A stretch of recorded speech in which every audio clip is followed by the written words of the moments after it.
Le général d'armée, Thierry Burckhard, chef d'état-major des armées de France, a souligné, le lundi 7 février 2022, que le dispositif mis en place par l'armée ivoirienne au nord, dans le cadre de la lutte contre le terrorisme est très pertinent parce qu'étant une vraie approche globale sécuritaire, mais aussi le renforcement de la gouvernance, de la présence de l'État. Il a fait cette précision à l'issue d'une visite de l'Académie internationale de lutte contre le terrorisme, ELC, à Jacqueville. Le chef des armées françaises s'est dit impressionné par cette infrastructure franco-ivoirienne née de la volonté des deux pays mais aussi des armées. Pour lui, la lutte contre le terrorisme concerne tout le monde et non un pays de l'Afrique de l'Ouest, encore moins la France. Le projet de l'ELC, dit le chef d'état-major des armées de France, est exemplaire parce que c'est une réflexion conjointe entre l'armée de Côte d'Ivoire et celle de la France qui ont réfléchi à comment se préparer pour lutter contre le terrorisme. Aussi, informe-t-il, l'objectif est de donner plus d'autonomie à l'armée ivoirienne.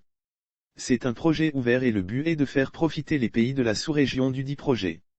On va aussi gagner sur le terrorisme parce qu'on va bien analyser ce qui fait progresser le terrorisme et ce qu'il faut pour le contrer, dit-il.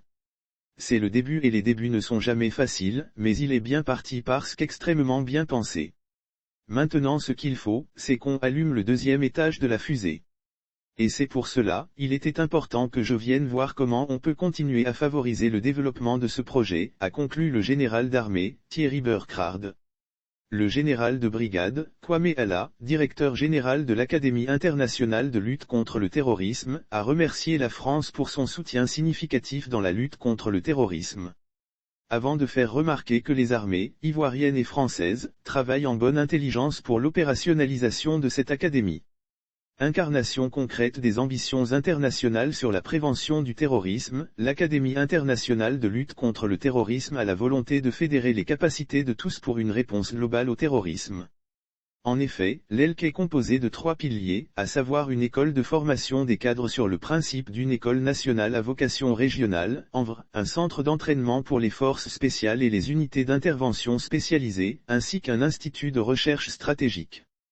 Rappelons que 10 stages académiques et 10 stages d'entraînement d'intervention ont été programmés en 2021, 220 stagiaires de 14 pays africains et 350 stagiaires de 26 pays ont été formés en 2021. Il s'agit là d'une approche globale interministérielle et transfrontalière qui implique la défense, la sécurité intérieure, la justice, l'administration pénale et les douanes.